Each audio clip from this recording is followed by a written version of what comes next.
Hi guys, ayan, magluluto tayo ngayon ng adobong paa ng manok o adidas. Ayan, bago po nilagay yung luya, ay kailangan mainit yung ating mantika at bawang tsaka sibuyas. Ayan, halo-haluin lang natin ng konti at kailangan lumabas yung aroma ng ating bawang, luya at sibuyas syempre bago natin ilagay yung ating manok. Ayan, konting laman ng manok yan. At konting paa ng manok yan. Syempre kalahating paa ng manok at 1/4 na laman ng manok.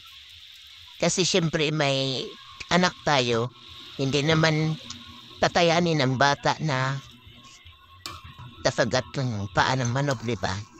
So, depende yan sa inyo guys kung pure na paa ng manok yung adobohin nyo o hahaluan. At ayan, ilagyan na natin yan ng tuyo, suka, at syempre natin pampalasa na magic sarap.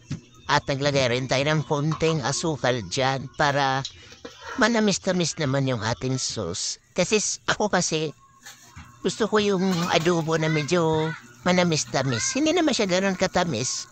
Basta yung may kunting tamis lang siya, guys. Ayan. At paglagay rin ako dyan ng gata. Ayan. Kasi ano yan adobo sa gata. Hindi na ako naglagay ng sili, guys. Pero mas masarap yan pag may sili. Kaso nga lang, may bata. Hindi naman patayanin ng bata kapag maanghang. Yan, pero pinakadabis talaga yan, medyo bangang-anghang sana. Kaya lang ako hindi ako naglagay ng sili. Ayan, tas konting pakulo lang. Kasi ano na yan yung manok kasi dyan, yung adidas, pinakuluan ko na yan, pinalambot ko na. Kaya hindi na pwede masyadong matagal kasi luto na siya.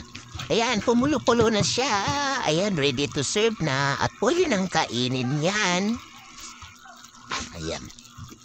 Ayan. Ano?